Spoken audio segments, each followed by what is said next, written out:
Competitive battling in Pokemon Diamond and Pearl, and soon to be Platinum, is insane. It's very hard to keep up with. The metagame constantly changes. Metagame being what's the most powerful, its counters, blah blah blah. It evolves over time. So things that were really popular and really powerful at the beginning of the metagame, like in 2007, aren't even used now in 2009. It's very hard to keep up with. People that do competitive battling will fight like 10 to 20 times a day. It's ridiculous. If you want a shot at that, I would suggest that the first place to go to would be smogon.com or the Maryland forums, or even sarabai.net can help you out.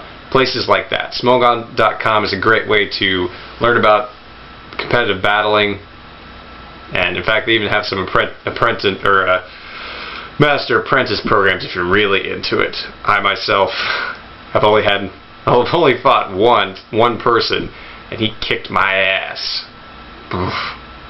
So anyway, for Pokemon to survive in competitive battling, really the most powerful Pokemon survive. There's not much room for error at the top. All the Pokemon that are the really good ones are very powerful, and most of their stats are really good in a certain view. They all have really good moves. There's no Tackle or Ember or anything silly like that. They're all like, they use all 4 of their moves usually. People spend a lot of time with this. They're all going to be EV trained, which means that someone went through and actually manipulated all its EVs, which I'll inform you about in the next video. Basically, they chose which Pokemon it took out in order to increase its stats the way they wanted it to. So it's kind of confusing, but now when you're talking about competitive battling, most people on the internet classify the Pokemon you can use all the Pokemon into certain tiers or categories which you can use. If you wanted to use the really powerful Pokemon only, and you didn't want to be, if you want to use a really powerful Pokemon, most people say that you have to do it in Ubers. Ubers is the category that a lot of the really powerful legendaries go into, like Mewtwo or Rayquaza or Kyogre or Latios, things like that. Lugia, all those really powerful Pokemon, Dialga, Palkia. Basically, if it's a legendary and it's been on the cover of one of the main games, it's in Ubers. Now, Pokemon underneath that level can be played in there as well. In fact, some of the Pokemon played in Ubers don't have to stay in it, but they are useful. Things like Metagross or Blissey. Blissey is pretty much used for anything. Level down with that, and which probably is the most popular metagame, is the OU or overused category. This is the Pokemon that aren't like crazy legendaries like Mewtwo, but they're still really powerful and are usually used quite often. That's why the term overused is used. Things like Salamence or Metagross or Blissey, and I'll tell you why Blissey is used so much in a minute. Things like that, or Suicune. It's a legendary, but it's not too powerful. Things like that are used in there. Celebi. A lot of the like any of the legendary trios could fit in overused. That's the category right there. Underused is a category that's kind of popular for people that are usually sick of overused. They're sick of using the same old Pokemon, so they go into a different, weaker category. Things that rule the roost here are like Steelix or a lot of the starter Pokemon like Venusaur or Blastoise or Staraptor. Things like that are nice Pokemon, they're cool Pokemon, they're strong, they're just not strong enough to deal with the likes of, like, the crazy powerful ones that have 300 blah blah blah attack, things like that. There's also Never Used, it's basically just all the weaker Pokemon. And Double Battles, which don't really have the same metagame because it's something entirely different.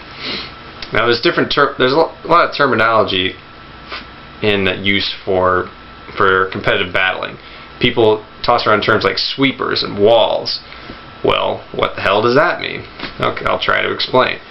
Sweepers are Pokemon that people use to try, and they're usually very fast and very strong physically or specially, that they use to try and basically take out opponents' Pokemon one after another. And a perfect example of this would be a Infernape. A lot of sweepers don't, and many sweepers, not all of them, a lot of sweepers don't have too much defense. They don't have the strongest defense in the world, but they've got high attack or special attack and high speed. That's very important for a sweeper, because if it doesn't have much defense, it's got to hit first, and it's got to hit hard. Infernape's a great example of that.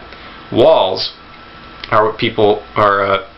Walls are things that have really high special defense, or HP, that can take hits from opposing Pokemon, slow them down, maybe paralyze them, things like that. The king of special walls, or the queen, I guess, would be Blissey. It has extremely high HP, somewhere around the 700 mark, which is ridiculous, and pretty decent special defense too. So it can take a hit and do some support things and just slow down people. Physical wall, a great example would be Skarmory. It has extremely high defense, and also has a unique typing that prevents it from getting hit by a lot of things. So that's what walls are. When people say mix, like a Mixape or a Mixments, which is mixed Salamence, that means that they're saying that the Pokemon has both special and physical attacks and specializes in both of them. Its EV distribution helps out both of those. At a certain point in time, people were just kind of going all physical or all special, and they ran into problems. Like, say you have an all special Infernape, right? It's taking out Pokemon, and then a Blissey comes up. Well, Blissey has such high special defense and HP that's not really going to do anything, so it's stuck.